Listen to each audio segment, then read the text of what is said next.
오늘 말씀을 보시면 예수님께서 이제 가버나움이라는 동네에 들어가셔서 하나님의 말씀을 힘있게 전하고 계시는 장면을 확인하실 수 있습니다. 예수님이 당연히 하나님의 아들이시니까 능력 있는 말씀을 전하시고 능력 있는 말씀이 전해지니까 사람들이 자연스레 하나둘씩 해서 많이 모이게 되었습니다. 얼마나 많은 사람들이 모였는지 예수님께서 계시던 집 가득 차고 문 앞에까지 이제 사람들이 모일 정도로 빼곡하게 가득 찼다라고 성경은 그 장면을 묘사하고 있습니다. 그런데 이때 예수님에 대한 이 소문을 들은 중풍병자와 친구들이 이 네 명이 중풍병자를 들고 예수님을 찾아왔죠. 중풍병자가 걷지 못했으니까요. 친구들이 대신 이렇게 들 것을 들고 예수님께로 낑낑거리면서 왔겠죠. 낑낑거리면서 들고 옵니다. 하지만 사람들이 예수님을 둘러싸고 있는 무리가 너무 많아서 이 중풍병자를 들고 온 친구들은 예수님께로 나아갈 수가 없었습니다. 그때 친구들은 어떻게 하죠? 집 위로 올라가서 지붕을 구멍을 내고 뚫고 중풍병자 친구를 조심스럽게 예수님 앞으로 들것에 실어서 내리게 됩니다. 그리고 오늘 말씀 5절을 보시면 예수님께서는 그들의 행동을 믿음으로 인정해 주시고 믿음이다, 믿음을 보시고 라고 하지 않습니까? 믿음이라고 인정을 해 주시고 중풍병자의 병을 고쳐주셨다라는 이미 잘 알고 계시는 이야기입니다. 다른 사람도 아니고 우리 예수님께서 이 중풍병자와 친구들의 행동을 믿음이라고 인정을 해 주셨으니 이게 참 믿음일 텐데, 이게 진짜 믿음일 텐데, 그렇다면 중풍병자와 친구들의 믿음은 어떤 믿음이었는지, 중풍병자의 병이 낫기까지 어떤 믿음의 단계를 거쳤는지 한번 이 내용을 단계별로 정리를 한번 해보겠습니다.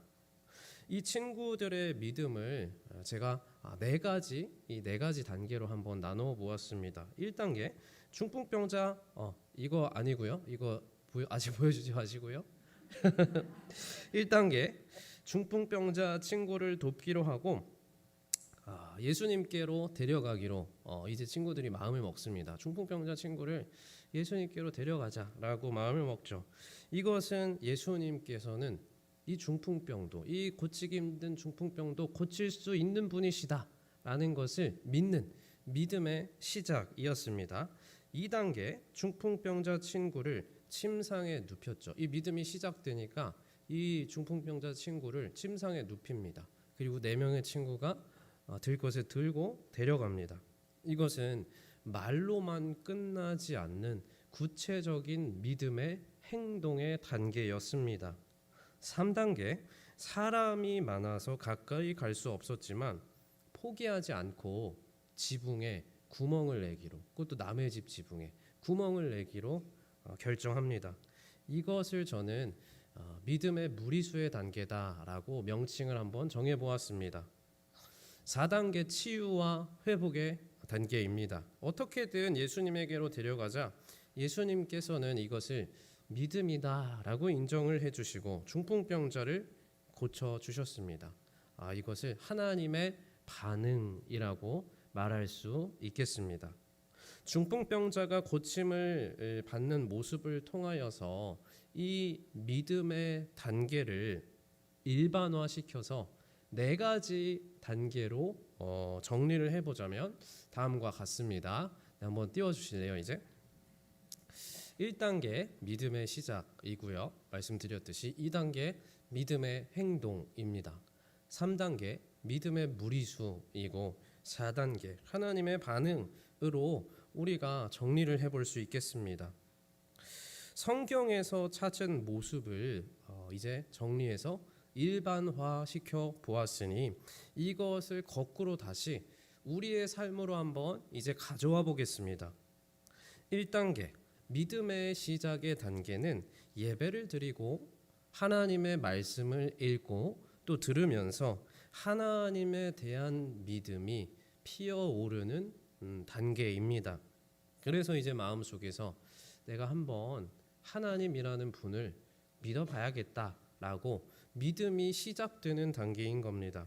2단계 믿음의 행동의 단계는 마음속에서 이제 믿음이 시작되면서 말씀을 듣고 마음속에서 다짐했던 것을 실천할 수 있을 때가 우리의 일상에서 나의 일상에서 찾아왔을 때에 실제로 행동으로 옮겨보는 단계입니다.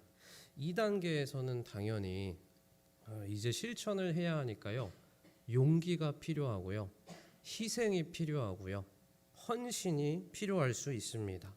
그리고 3단계 믿음의 무리수의 단계는 믿음으로 실천을 하기는 했지만 뜻대로 되지 않아서 이제는 믿음을 포기하고 싶죠. 주저앉고 싶을 때에 그것을 뚫고 한 걸음 더 예수님께로 더 가까이 나아가는 단계입니다. 오늘 말씀에 중풍병자의 경우로 예를 들어보자면 기껏 들 것을 들고 낑낑거리면서 예수님이 계시다라는 곳으로 들고 갔더니 사람들이 너무 많아서 이 예수님이 보이지도 않는 상황 속에서도 포기하지 않고 지붕을 뚫어서까지 예수님 앞으로 다가가는 단계를 말합니다. 이것이 믿음의 무리수의 단계입니다. 사실 그런데 많은 사람들이 많은 그리스도인들이 믿음의 이 무리수의 단계까지 가보지 않습니다. 사실 어쩌면 1단계조차 1단계가 시작되는 것조차 어려울 수 있습니다. 왜냐하면 내 마음 가운데 조금이라도 믿어져야 1단계가 시작이 되는데 안 믿어지거든요. 안 믿어지니까 1단계가 시작이 안 되는 겁니다. 그런데 2단계까지 가는 것은 당연히 더 어렵죠. 믿는다고는 했지만 막상 현실에서 믿음으로 행동한다라는 것은 좁은 길이기 때문입니다. 손해보는 것 같기 때문이죠. 내 희생이 불보듯 뻔한 겁니다. 그 앞날에. 그런데 믿음 가지고 희생하고 헌신까지 했는데 내일도 아니고 남의 일 낑낑거리면서 들고 왔는데 이제 어찌 해야 할 바를 모르겠는 겁니다. 왜요? 다음에 가야 할 길이 안 보이는 겁니다. 예수님께서 이 중풍병자 친구를 반드시 고치실 수 있는 분이셔라는 그 믿음, 100%의 믿음은 아닐지 몰라도 그 믿음 가지고 나왔는데 열심히 왔는데 예수님이 안 보이는 겁니다. 다음 길이 보이지 않을 때 여기가 결과인 것 같을 때에 내가 여태까지 믿음으로 걸어온 길이 실패로 끝나는 것 같을 때에 우리가 해야 할 일이 무엇일까요? 그때가 바로 3단계 믿음의 무리수를 둘 때인 것입니다. 무리수가 뭘까요? 그렇다면 무리수는 다른 게 아닙니다. 모든 것이 다 끝나버린 것만 같은 그 자리에서 여전히 예수님을 향한 시선을 놓지 않는 것, 이것이 믿음의 무리수입니다. 여전히 예수님에게 가능성을 두기를 멈추지 않는 것, 이것이 믿음의 무리수인 것입니다. 예수님께로 향한 그 시선을 떼지 않고 그분께로 한 걸음 한 걸음 더 가까이 나아가는 것. 길이 막혀 있으니 길을 만들어서라도 지붕을 뚫고서라도 예수님께로 나아가는 것. 이것이 믿음의 무리수입니다. 그런데 왜 많은 그리스도인들이 여기까지 가지 못할까요? 왜냐하면 내가 여태까지 믿음으로 성실히 열심히 기도해 봤는데 내가 원하던 대로 이루어지지 않았기 때문입니다. 내가 그렇게 기도하면서 준비했던 그 문제가 내가 그렇게 간절히 원하던 방향대로 해결이 되지 않았기 때문입니다. 여러분, 원하던 결과를 얻지 못하셨을 때가 바로 믿음의 무리수를 둘 때입니다. 우리는 원하던 결과를 얻지 못하면 거기가 끝이다. 여기가 이제 끝이구나라고 생각합니다. 하나님의 아버지가 말씀에서는 하나님의 아버지가 되어 주신다더니 내 기도는 안 들어주시나 보다라고 단정 지어버리게 됩니다. 여기서 더 나아가면 그렇게나 학창 시절에 신앙에 열심을 내던 사람들이 하나님은 사실 없을지도 몰라라고 스스로 판단하면서 하나님을 믿어봤자 하나도 뭐 변하는 것도 없는데라고 아무 소용도 없는데라고 스스로 이야기하면서 내 마음대로 살기로 결정하고 신앙을 또 떠나 있는 사람들도 있습니다. 그런데요 여러분, 중풍병자를 무겁게 낑낑대면서 예수님이 계신 집 앞까지 나아갔던 사람들도 같은 마음이 아니었을까요? 그들이 원하는 결과는 무겁게 들고 간 중풍병자 친구가 낫는 것이었습니다. 그런데 예수님을 믿는 믿음으로 친구를 위해 희생했죠. 헌신했습니다. 낑낑대면서 무겁게 들고 갔습니다. 구체적인 믿음의 행동을 실행했습니다. 그런데 예수님께로 가는 길이 너무나 꽉 막혀 있는 거죠. 아무리 봐도 지금 여기가 나의 결과인 것 같습니다. 믿음으로 열심히 온 결과가 결국에 여기인 것 같다라는 거죠. 고침받지 못하고 낫지 못하고 예수님을 만나지도 못하고 답답한 채로 여기가 내 결과인 것 같은 겁니다. 하지만 친구들이 다시 한번 말씀드리자면 이 자리에서 돌아간 것이 아니라 뿌리수를 뒀다는 거죠. 지붕을 뚫고 예수님께로 가까이 더 나아갔다는 겁니다. 그러자 어떤 일이 일어나죠? 데려갔던 그 중풍병자 친구가 낫게 됩니다. 치유와 회복을 경험한 것이죠. 이것이 바로 4단계 하나님의 반응입니다. 그렇다면 우리는 사실 성경 안에서의 얘기도 중요한데 성경 밖에서의 얘기가 중요하잖아요. 성경 안에서만 말고 이 우리가 살아가고 있는 문제가 수많은 문제와 함께 살아가고 있는 오늘날의 현실 속에서 우리의 삶 가운데서 이 말씀을 붙들고 우리가 믿음으로 살아가고자 할 때 우리는 무엇을 어떻게 해야 할까요? 첫째, 먼저 여러분들이 원하시는 방향과 결과를 붙잡고 하나님 앞으로 나아가 기도하시기 바랍니다. 저는 사실 우리가 가지고 있는 고상함이 하나님께로 나아가는 것을 아주 방해한다라고 생각합니다. 내가 원하는 방향과 내가 원하는 결과가 다들 우리 마음에 있습니다. 솔직한 마음이 있죠. 하지만 스스로 그 방향이 이거 아닌 것 같은데 고상하지 않다라고 스스로 판단해서 애써서 감추죠. 그리고 전혀 마음에도 없는 기도, 고상해 보이는 기도를 시작합니다. 그러나 마음에도 없으니 흐지부지 어영부영 하다가 금세 시들해져 버리는 것입니다. 당연히 이 고상함은 하나님이 인정하시는 진짜 고상함이 아니겠죠. 이 고상함은 제가 저 자신을 가만히 봐도요, 사실 내가 하나님 앞에서 여전히 저 괜찮아요 하나님 하고 있는 이 고상함이 아니라 내가 여전히 버리고 있지 못하는 자존심입니다. 기도란 뭘까요? 고상하게 표현하지 않으면 기도란 1차적으로 제가 못하겠으니 제발 하나님이, 능력 많으신 하나님이 저 좀 도와주세요 간절히 바라는 구걸입니다. 구걸. 창조주 하나님 앞에서 피조물이 납작 엎드리는 게 당연히 맞죠. 전혀 하나님 앞에서 우리가 자존심을 세울 필요가 없다는 것입니다. 둘째, 납작 엎드려서 간절히 기도하셨다면 최선을 다하셔서 여러분들께서 행해야 할 행동을 찾아서 해 가시기 바랍니다. 중풍병자와 친구들이 들 것을 들고 믿음만 가지고 있었던 게 아니라 예수님 고칠 수 있는 분이셔라는 믿음이 시작되자 어떻게 했죠? 친구를 들고 예수님께로 나아가는 행동을 합니다.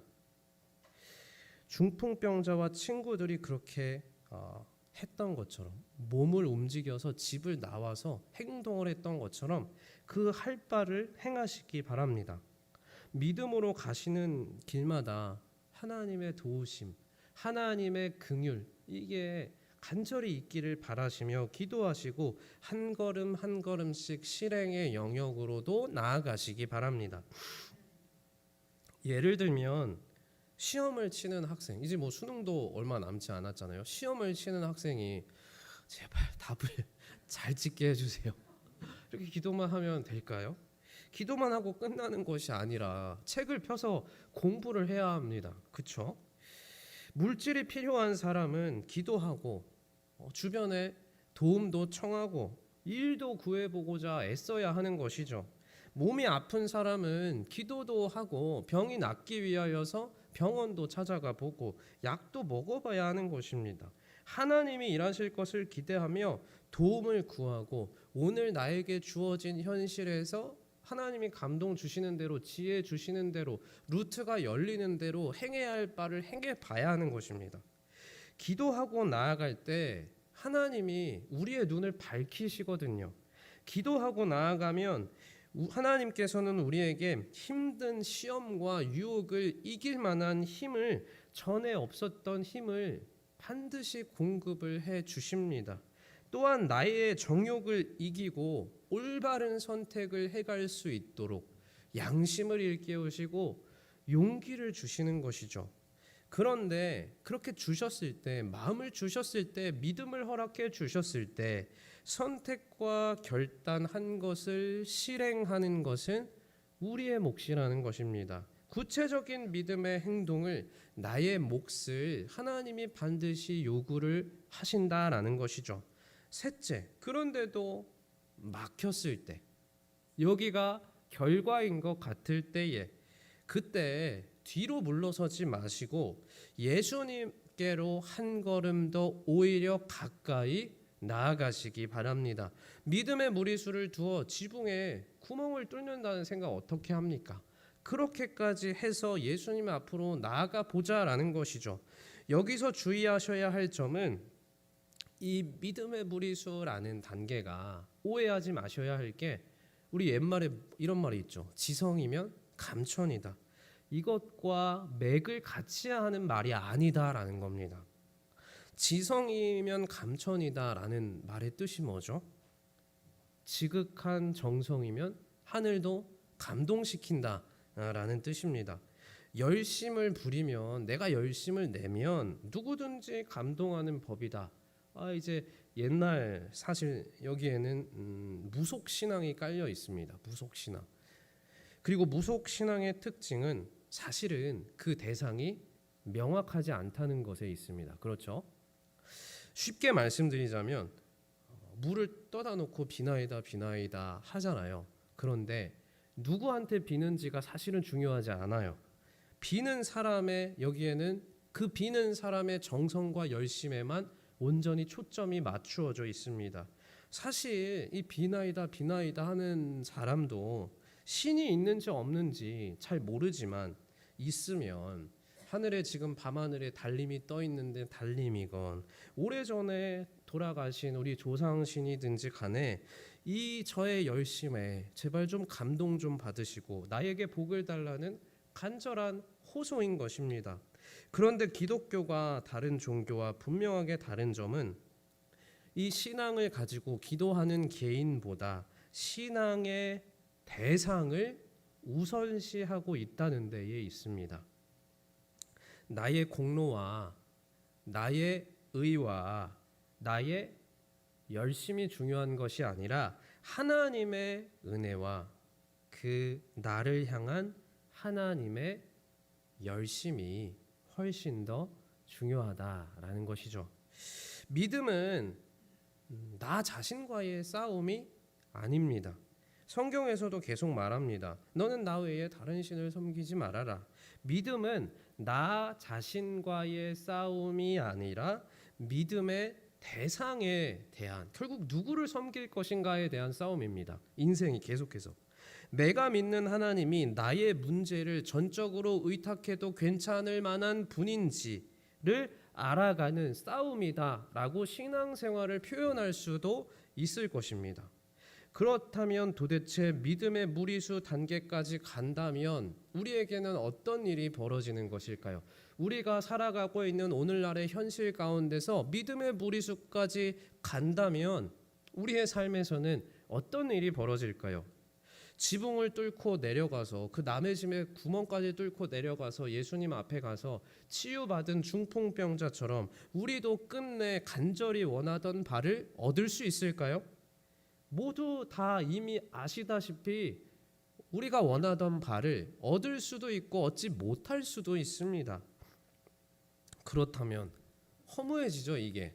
왜 도대체 우리는 믿음의 무리수를 두면서까지 남의 집 지붕을 뜯어서까지 예수님께로 가기를, 믿음의 무리수를 두기를 멈추지 않아야 하는 것일까요? 왜냐하면 믿음의 무리수를 두고 예수님께로 나아가기를 멈추지 않으면 결국에는 하나님의 의지와 나의 의지가 만나게 되는 때를 우리가 만나게 되기 때문입니다. 여기가 바로 4단계 하나님의 반응입니다. 하나님은 중풍병자의 경우처럼 그들의 믿음을 보시고 이들의 병을 낫게 해 주시기도 합니다. 고쳐 주시기도 하죠. 하지만 사도 바울처럼 너 육체의 가시 앞으로도 그대로 안고 가라고, 너의 은혜가 너에게 지금도 충분하고 앞으로도 충분할 것이니 그 육체의 가시를 보면서 내가 너에게 여태까지 준 앞으로도 줄 그 은혜를 기대하고 기억하라고 하나님의 마음을 깨닫게 될 때도 있다는 것입니다. 우리 예수님의 경우를 한번 생각을 해볼까요? 예수님께서는 우리를 대신하셔서 십자가를 지셨습니다. 그런데 아무리 예수님이다라고 할지라도 육신을 입으셨기에 우리와 똑같이 찌르면 아프지 않겠습니까? 똑같이 고통을 느끼셨기 때문에 십자가 지는 게 당연히 너무나 두렵고 괴로우셨을 것입니다. 그래서 예수님도 십자가를 제발 좀 피할 수 있으면 피하게 해달라고, 이 잔을 내게서 지나가게 해주십시오라고 간절하게 기도하셨습니다. 하지만 그 뒤에는 뭐라고 하셨죠? 나의 원대로 마시고 아버지의 원대로 해주십시오라고 물론 기도도 하십니다. 그런데 사실 우리도 기도할 때 우리의 기도는 그럼 많이 다른가요? 우리의 기도도 예수님처럼 믿음 가지고 하나님의 뜻대로 인도해 달라고 기도합니다. 대부분의 여태까지 제가 만나왔던 이 기독교 안에서, 교회 안에서 만나왔던 분들의 기도 제목들을 보면 하나님을 뜻을 거스르고 이것 좀 해주세요라고 쓰시는 분, 저한테 기도 제목 요청하시는 분 한 분도 없었습니다. 다들 하나님의 뜻을 잘 깨달아서 그 뜻대로 잘 가게 해달라고, 그렇게 인도해달라고 기도 요청들을 하셨습니다. 그런데 예수님과 우리의 다른 점이 무엇인지 아십니까? 3단계 믿음의 무리수의 단계까지 가지 않는다는 것에 있습니다. 예수님의 이 겟세마네 기도의 장면을, 이 말씀을 쭉 보시면 처음에는 너무나 큰, 이 너무나 고통스러운 두려움 가운데 덜덜 떨고 계신 것을 우리가 확인할 수 있습니다. 제자들에게 오죽하면 뭐라고까지 하십니까? 내 마음이 매우 고민하여서 지금 죽을 것 같다. 나 지금 죽을 것 같거든. 여기까지 말씀을 하십니다. 그리고 기도의 자리까지 나아가셔서 또 뭐라고 하시죠? 십자가를 피하게 해달라고 기도하십니다. 물론 예수님께서 이전에 1단계 믿음의 시작을 하셨을 테니까 여기가 2단계 믿음의 행동의 단계라고 한번 칭해 보겠습니다. 하지만 그래도 여전히 힘이 들고 기도를 하셨지만 여전히 힘이 들고 두려우셨는지 기도를 마치시고 한번 마치시고 그 졸고 있는 제자들에게 찾아가셔서, 제자들이 졸고 있었죠. 제발 좀 너희들 자지 말고 그만 적어. 지금 때가 어느 때인데 내가 어떤 상황에 처해 있는데 나 너무 무서워 얘들아. 나 너무 두려워 얘들아. 내 문제가 너무 커. 제발 좀 나를 위해 깨어서 기도해 달라라고 예수님이 요청을 하시죠.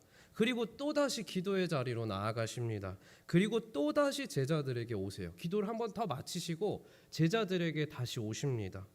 또 그리고 홀로 가셔서 기도하시기를 반복하시는 모습을 볼 수 있죠.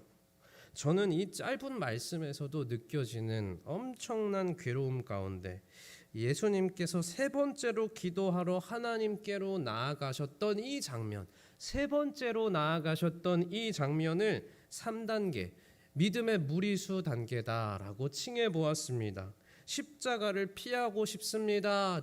하나님이라고 2번이나 기도하셨고, 제자들에게 도와달라, 제발 좀 도와달라, 나 죽을 것 같아 얘들아 라고 요청하셨지만 잠만 계속해서 자고 있는 그 제자들 때문에 마음이 너무나 두렵고 무너질 것 같은 그때에 그럼에도 불구하고 믿음의 무리수를 두어 마치 지붕을 뚫는 마음으로 다시 한 번 더 하나님께로 나아가신 거죠. 세 번째로 하나님께로 지붕을 뚫는 마음으로 믿음의 무리수를 두어 이렇게 나아가십니다. 무리수를 둔 그 지점에서 어떤 일이 일어나죠? 나의 의지와 하나님의 의지가 만나게 됩니다. 예수님의 의지와 하나님의 의지가 만나 이제는 예수님의 의지가 곧 하나님의 의지가 되는 겁니다. 그래서 예수님은 하나님이 주시는 힘으로 세 번째 믿음의 무리수를 두시고 그 기도를 마치셨을 때에는 하나님이 주시는 그 힘으로 담대하게 십자가를 향하여서 담대하게 칼과 몽치를 들고 나를 죽이러 나를 십자가에 달러 찾아오는 그들을 향하여서 성큼성큼 나아가십니다. 제가 그동안 신앙생활을 하면서 또 얼마 안 되지만 인생을 살아오면서 머리가 아니라 가슴으로 믿고 살아가는 3가지가 있습니다. 화면 한번 보여주실래요? 저의 신앙 고백인데요. 이거 한번 같이 읽어보겠습니다. 자, 첫째, 하나님은 선하십니다. 둘째, 하나님은 전지전능하십니다. 셋째, 하나님은 언제나 나보다 옳습니다. 네, 저는 이 3가지를 믿으며 살아갑니다. 누가 가르쳐 줘서가 아니라 많이 이렇게 말씀도 보고 또 경험을 또 하고 하면서 제 안에 자연스럽게 생기게 된 저의 신앙 고백입니다.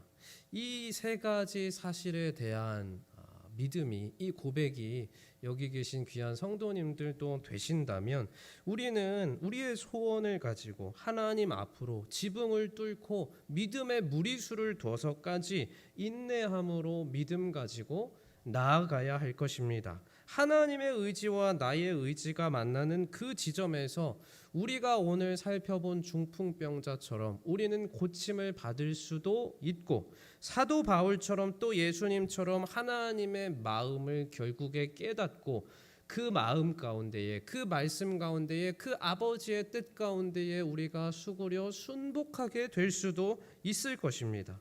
그러나 동일하게 그 모든 과정 가운데서 결국에 우리는 얘야, 내가 너를 정말로 사랑한다. 나의 아들아, 나의 딸아. 말씀하시는 그 아버지의 사랑과 은혜를 발견하고 감사하고 감격하며 참으로 아름다우신 우리의 아버지 되신 우리 하나님을 내 이 영으로 기쁨으로 찬양하게 될 것입니다. 우리의 앞길 가운데에 오늘 말씀에서 나눈 믿음의 무리수 단계까지 가서 하나님 아버지의 그 마음, 사랑의 마음을 듬뿍 느끼시고 우리의 결과가 어떻게 되든지 간에 하나님을 기쁨으로 찬양하실 수 있는 믿음의 성숙의 단계까지 성큼성큼 나아가시기를 간절히 축복드립니다.